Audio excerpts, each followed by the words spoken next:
Welcome to The Explainer. Today we're digging into a pretty radical idea called circular human capital. It's this model, proven over 18 years by the SmilingOne Foundation, and it basically flips everything we think we know on its head. It suggests that the very people society tends to write off, well, they might just be the key to healing our communities. It forces you to completely rethink where we even look for answers.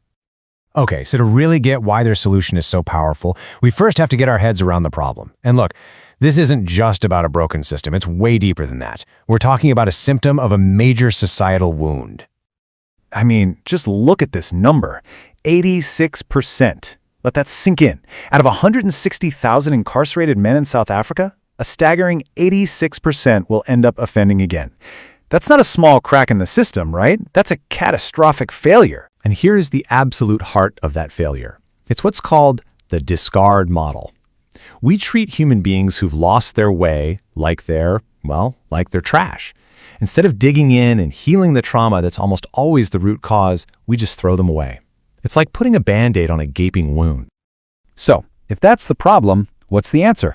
Well, this is where the SmilingOne Foundation comes in with a seriously bold idea. It's a method they've proven for nearly 2 decades, and it completely flips that discard model on its head.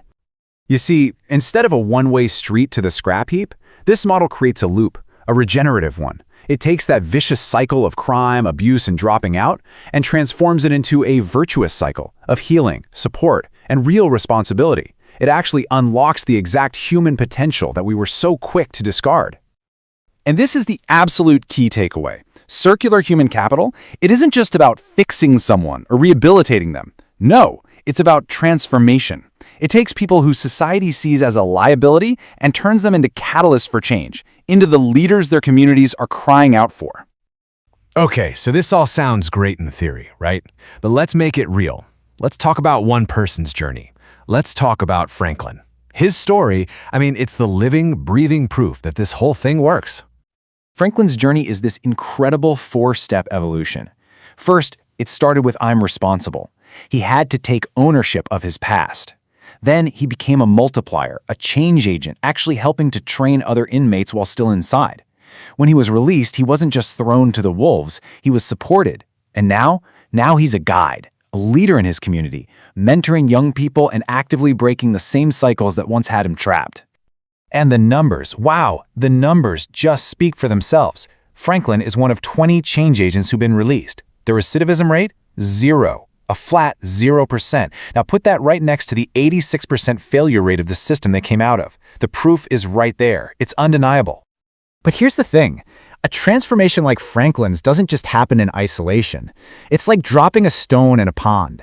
It creates these incredible ripples of positive change that spread out through the whole community, the whole ecosystem.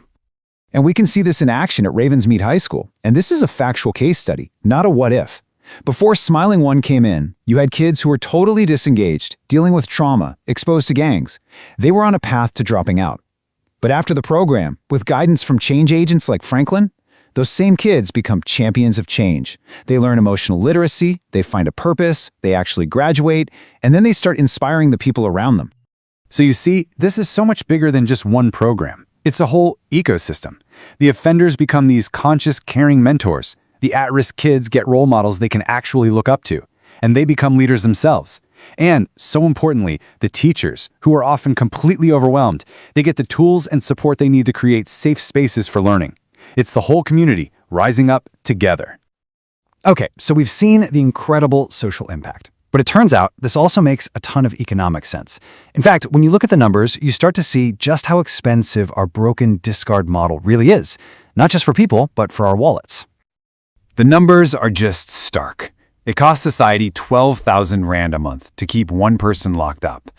The SmilingOne program, it costs 3,500 Rand. Think about that. It's more than 3 times cheaper to actually invest in someone and build them up than it is to just lock them away. And if you do that simple math, it adds up to a massive dividend for society. We're talking a direct cost saving of 144,000 Rand per year for every single person who goes through this program and doesn't go back to prison. So for just those 20 change agents we mentioned earlier, that's already an annual saving of almost 3 million Rand. Now just imagine if we could scale that impact. The economic argument is it's a slam dunk. But all this success brings us to a really critical moment, a make-or-break moment, really. Because despite all this proof, the whole model is at risk. There are some serious deadlines coming up. Without new funding, a key high school project is going to have to shut down. Years of investment in training new coaches inside Brandflay Prison could just vanish. That window of opportunity is closing, and it's closing fast. Now, it's really important to be clear about what this investment is for. This isn't about trying to go national overnight. That would be premature. No, this is a strategic 3-year plan. The goal is to take all that amazing work from the last 18 years, codify it, and build a rock-solid, replicable blueprint. That's what will make scaling possible and successful down the road. And you can see that strategy right here in how the 10 million rand is broken down. The lion's share, about 68%, goes right into the programs and facilitation, the deep work on the ground. Then, a chunk goes to building up the organization's capacity to handle growth, and the rest goes to creating something called the Circles of Change Academy, which is basically a digital home for the whole methodology, getting it ready for a much wider rollout. So the return on this investment, it's huge, and it comes in so many forms. You've got the prevention dividend, keeping young people on a better path. You've got the multiplier dividend, that whole ecosystem of mentors and leaders. Of course, there's the economic dividend and the cost savings dividend for safer communities. But maybe the biggest one of all is the legacy dividend. This is the chance to finally replace a system that breaks people with one that actually works, one that heals. So, when you boil it all down, this is more than just a request for funding. It's really an invitation. It's an invitation to become a partner in a proven method that gets right to the root of our biggest problems.